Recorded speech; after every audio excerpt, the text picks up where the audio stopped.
Shyam Weaver यानी black hole. ये ब्रह्मांड का एक ऐसा दैत्य है जो अपने में बहुत सारे रहस्यों को संजोए हुए है।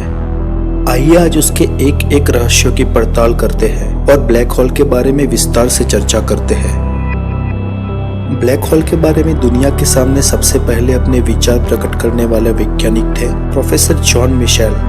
मिशेल कैम्ब्रिज यूनिवर्सिटी में एक अध्यापक थे और उन्होंने ब्लैक होल के बारे में अपने विचार सन 1783 में रखे थे। उनके बाद सन 1796 में फ्रांस के एक वैज्ञानिक पियरे साइमन ने अपनी पुस्तक the system of the world में ब्लैक होल के बारे में विस्तार से जिक्र किया। ब्लैक होल एक ब्रह्मांड का ऐसा पिंड है जिसका गुरुत्वाकर्षण इतना प्रबल होता है कि उसके पार रोशनी भी नहीं जा सकती और अंतरिक्ष में उसके आसपास या उसके गुरुत्वीय घेरे में आने वाली हर चीज ब्लैक होल ही निकल लेता है। सिर्फ इतना ही नहीं, ब्लैक होल के जितने नजदीक जाते हैं उतना समय का भी प्रभाव कम हो जाता है और ब्लैक होल के घेरे के अंदर तो समय का कोई अस्तित्व ही नहीं है। तो चलिए जानते हैं इतना रोचक पिंड आखिर ब्रह्मांड में उत्पन्न कैसे होता है। ब्लैक होल एक अत्यंत घनत्व और द्रव्यमान वाला पिंड होता है। ब्रह्मांड में किसी भी वस्तु को हम अगर कॉम्प्रेस करके बहुत छोटी कर दें तो उसके द्रव्यमान और घनत्व से उसका गुरुत्वाकर्षण बल इतना प्रबल हो जाएगा कि उसके बाहर रोशनी का भी जाना संभव नहीं होगा और वो चीज ब्लैक होल कहलाएगी। यदि हमारी पृथ्वी का घनत्व बहुत बढ़ जाए और संपूर्ण पृथ्वी को कॉम्प्रेस करके महज 1.5 सेंटीमीटर कर दिया जाए तो उसका गुरुत्वाकर्षण बढ़ जाएगा और वो ब्लैक होल हो जाएगी। पृथ्वी से 13 लाख गुना बड़े हमारे सूर्य को भी अगर कॉम्प्रेस करके एक छोटे से मटर के दाने के समान कर दिया जाए तो वह भी एक ब्लैक होल हो जाएगा। लेकिन याद रहे कि ब्लैक होल में द्रव्यमान की तुलना में घनत्व बहुत महत्वपूर्ण है। हम जानते हैं कि पृथ्वी और सूर्य इस तरह से संकुचित नहीं हो सकते क्योंकि न तो पृथ्वी का द्रव्यमान और गुरुत्वाकर्षण बल इतना अधिक है और न ही सूर्य का। लेकिन हमारे सूर्य से करोड़ों गुना बड़ा कोई तारा हो जिसका द्रव्यमान और घनत्व अपार मात्रा में उसमें मौजूद हो तो वो अपनी इन विशेषताओं से ब्लैक होल बन सकता है। अक्सर ब्लैक होल तारों के ही बनते हैं।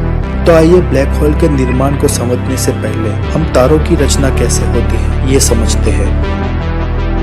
दरअसल तारों का जन्म ब्रह्मांड की गैलेक्सीज में उपस्थित धूल और गैस से बने बादलों से होता है। ब्रह्मांड में धूल और गैस से बने इन बादलों को निहारिका या नेबुला कहते हैं। इन निहारिकाओं में हाइड्रोजन की मात्रा सबसे अधिक होती है और लगभग 25% तक हीलियम होता है और बहुत कम मात्रा में कुछ और भारी तत्व भी होते हैं। जब धूल और गैस से भरे इन बादल यानी कि निहारिकाओं में घनत्व की वृद्धि होती है उस समय ये बादल अपने गुरुत्व के कारण संकुचित होने लगता है और उसके अंदर का ताप इतना बढ़ जाता है कि हाइड्रोजन के नाभिक आपस में टकराने लगते हैं और वो हीलियम के नाभिक का निर्माण करते हैं और गति तथा संकुचन के कारण वे एकजुट होकर गोल या लगभग गोल के समान आकार में परिवर्तित हो जाता है और इस प्रकार एक तारे का निर्माण होता है। लेकिन इन प्रक्रिया में कई करोड़ों साल बीत जाते हैं। हमारे सूर्य का निर्माण भी ऐसे ही हुआ था। अब ताप नाभिकीय संलयन से निकली प्रचंड उष्मा से ही तारों का गुरुत्वाकर्षण संतुलन में रहता है। इसलिए जब तारों में मौजूद हाइड्रोजन खत्म हो जाती है तो वह तारा धीरे धीरे ठंडा होने लगता है। अब अपने ही ईंधन को समाप्त कर चुके सौर द्रव्यमान से 1.4 गुना द्रव्यमान वाले तारे जो अपने ही गुरुत्वाकर्षण के विरुद्ध स्वयं को नहीं संभाल पाते, ऐसे तारों के अंदर एक विस्फोट होता है जिसे सुपरनोवा कहते हैं। इस विस्फोट के बाद यदि उस तारे का कोई घनत्व वाला अवशेष बचता है तो वो अत्यधिक घनत्व युक्त न्यूट्रॉन स्टार बन जाता है। ऐसे तारों पर अपार गुरुत्वीय खिंचाव होने के कारण तारा संकुचित या कॉम्प्रेस होने लगता है और अंत में तारा एक निश्चित क्रांतिक सीमा या क्रिटिकल लिमिट तक संकुचित हो जाता है और इस अपार असाधारण संकुचन के कारण उसका स्पेस और टाइम भी विकृत हो जाता है और अपने में ही स्पेस और टाइम का अस्तित्व मिट जाने के कारण वो अदृश्य हो जाता है और यही वो अदृश्य पिंड होते हैं जिसे हम ब्लैक होल कहते हैं। किसी ब्लैक होल का संपूर्ण द्रव्यमान एक छोटे से बिंदु में केंद्रित रहता है जिसे सेंट्रल सिंगुलरिटी पॉइंट कहते हैं। इस बिंदु के आसपास की गोलाकार सीमा या क्षितिज को इवेंट होराइजन कहा जाता है। इस इवेंट होराइजन के बाहर प्रकाश या कोई भी वस्तु नहीं जा सकती और जहां पर समय का भी अस्तित्व नहीं है। आइंस्टाइन की स्पेशल थियरी ऑफ रिलेटिविटी के अनुसार इस ब्लैक होल की क्षितिज से दूर एक निश्चित सीमा पर खड़े किसी प्रेक्षक की घड़ी अत्यंत मंद गति में और धीमी हो जाएगी और वहां का समय बहुत ही धीमी गति से चलेगा। याद रहे कि समय निरपेक्ष है और समय का बहाव ब्रह्मांड की विविध जगहों पे अलग अलग गति में है। मतलब कि पृथ्वी पर जो समय चल रहा है ब्रह्मांड में कहीं दूर उससे तेज या उससे धीमा समय चल रहा होगा। इसे टाइम इल्यूजन कहते हैं। माने या ना माने पर ये एक भौतिकीय की रोचक हकीकत है। ब्लैक होल के प्रकार। ब्रह्मांड में कई प्रकार के ब्लैक होल होते हैं जो अपने विशिष्ट गुणों के कारण पहचाने जाते हैं। ऐसा तारा जिसका द्रव्यमान हमारे सूर्य से कुछ गुना अधिक होता है और गुरुत्वीय संकोचन के कारण वह अंततः ब्लैक होल बना है, उसे स्टेलर मास ब्लैक होल कहा जाता है। ऐसे ब्लैक होल जिसका निर्माण आकाशगंगा यानी गैलेक्सी के केंद्र में होता है और जिसका घनत्व अपार होता है, जो बहुत ही विराट होते हैं, उसे सुपर मैसिव ब्लैक होल कहा जाता है। ऐसे ब्लैक होल्स का द्रव्यमान हमारे सूर्य से लाखों गुना ज्यादा होता है। हमारी गैलेक्सी मिल्की वे के मध्य में एक सुपर मैसिव ब्लैक होल है जिसका द्रव्यमान हमारे सूर्य से 1 करोड़ गुना ज्यादा है।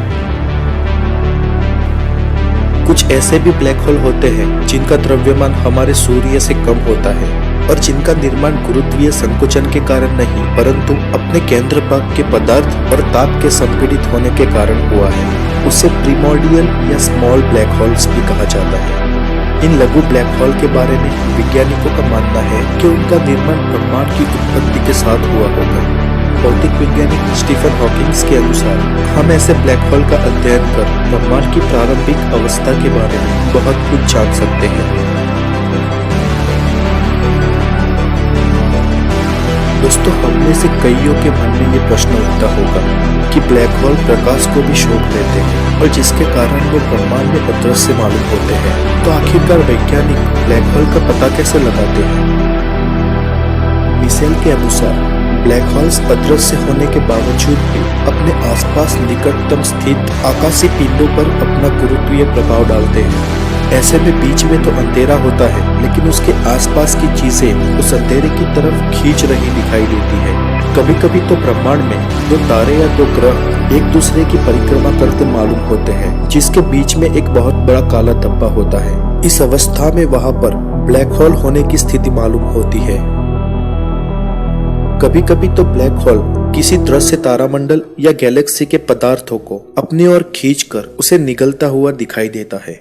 इस अवस्था में ब्लैक होल की स्पष्ट रूप से पुष्टि हो जाती है। आइए हम यहाँ पे ब्लैक होल के कुछ अन्य रोचक तथ्यों को भी संक्षिप्त में जान लेते हैं। ब्लैक होल वास्तव में कोई छेद नहीं होते हैं, वो तो किसी मरे हुए तारे के अवशेष मात्र होते हैं। करोड़ों अरबों साल गुजरने के बाद किसी तारे का अंत होता है और वो ब्लैक होल के रूप में जन्म लेता है। यहाँ पर याद रहे, ब्लैक होल अपने आसपास आने वाले किसी भी अवकाशी पिंड को नहीं छोड़ता। वह ग्रह, लघु ग्रह, धूमकेतु, किसी तारे को या पूरी की पूरी गैलेक्सी को भी अपनी ओर खींचकर निगल सकता है। यहाँ पर ध्यान रहे कि ब्लैक होल अपने गुरुत्वीय घेरे में आने वाली किसी वस्तु को ही खींचेगा, उसके गुरुत्वीय घेरे के बाहर की कोई वस्तु उसमें नहीं जा सकती। ब्लैक होल्स के बारे में तो मिशेल के समय से ही कहा और लिखा जा रहा था, लेकिन वैज्ञानिक प्रत्यक्षीकरण के साथ दुनिया के सामने आने वाला सबसे पहला ब्लैक होल था सिग्नस X1। इस ब्लैक होल की प्रत्यक्ष पुष्टि सन 1972 में की गई। साउथ यूरोपियन लेबोरेटरी के वैज्ञानिकों ने अब तक खोजा गया सबसे विशाल ब्लैक होल ढूंढ निकाला है। इस ब्लैक होल ने अपनी मेजबान गैलेक्सी ADC 1277 का 14% द्रव्यमान अपने अंदर ले रखा है। वैज्ञानिकों ने अब तक ब्लैक होल के बारे में बहुत सारी जानकारी प्राप्त की है। और उसकी खोज के अनुसंधान में कई सारे प्रयोग हुए हैं और आगे भी होते रहेंगे।